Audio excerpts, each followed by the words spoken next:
Well, those young heroes from the Thai Cave Rescue have finally gone home. 12 boys and their soccer coach are returning to normal life.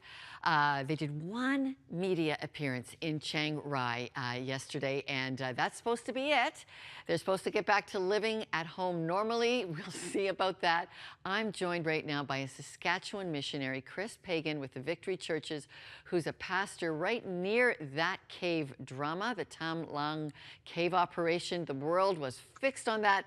Hi, Kris. Thank you for joining us. You've been in that cave many times. Tell us what you thought as you watched this unfold 5 minutes away from your front door. Yeah, it's quite surreal for our little town of Mesa. It's a little border town, so we don't see a lot of a lot of things happen here. But the cave is actually quite beautiful. The mouth of the cave is probably as big as a football field. So, and then it breaks off into little channels. But yeah, to see that happen and to have the whole world kind of eyes on Mesa is quite phenomenal, actually.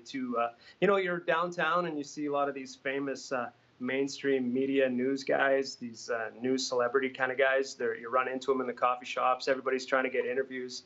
It's add a couple thousand people to our mix, and things were really happening here.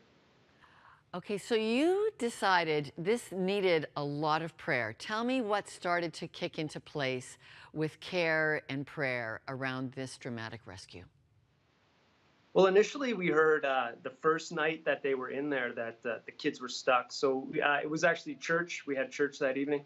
So we prayed and we thought, they'll probably get out within the next couple of hours. But the day started to wind and the prayer started to intensify.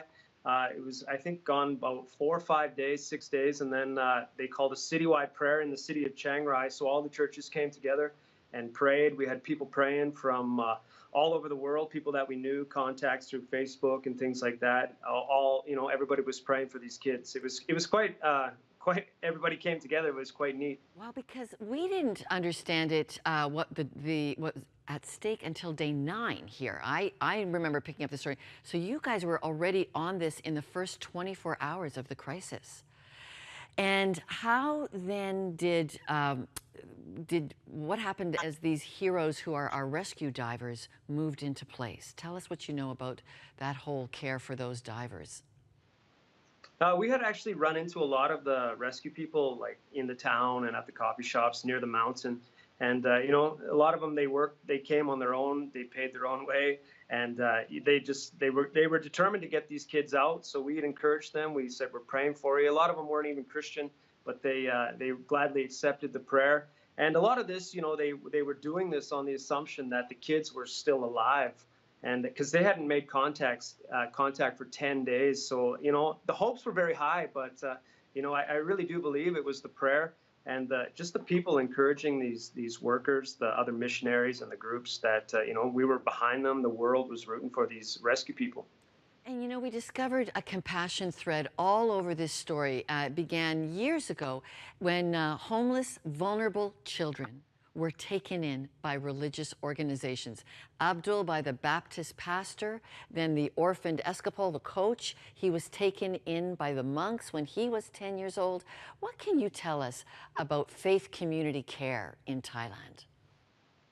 Well, there's Mesa is even Thailand is quite a religious place. Buddhism is the natural religion of the people, but there is a strong Christian presence, a very active church, even though we're small in numbers. But the church was down there right away, and what we could do.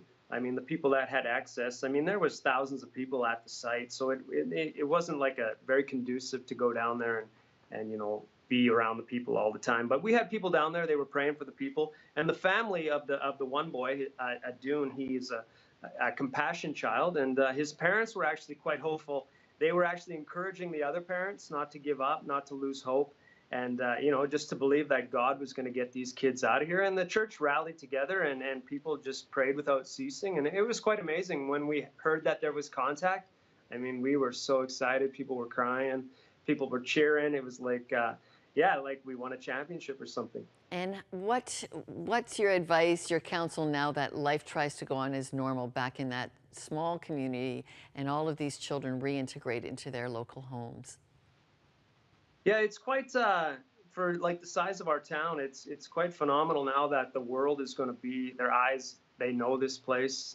They'll know the Cave Boys and they'll know Mesai. And now they're talking about bringing a movie here to shoot. So there could be lots of celebrities. So a lot of eyes are still on this place, but we still want to be committed as a body of Christ to, try to reach out to these families and, to do whatever we can in terms of, spiritual support, and especially with the Christian family, how we can encourage them. And, a lot of these farmers that sacrifice their land, and these people that dove, these local Thai people that climb the mountain. If there's ways that we can just encourage them and thank them, I think it's very practical ways that we can show the love of Christ.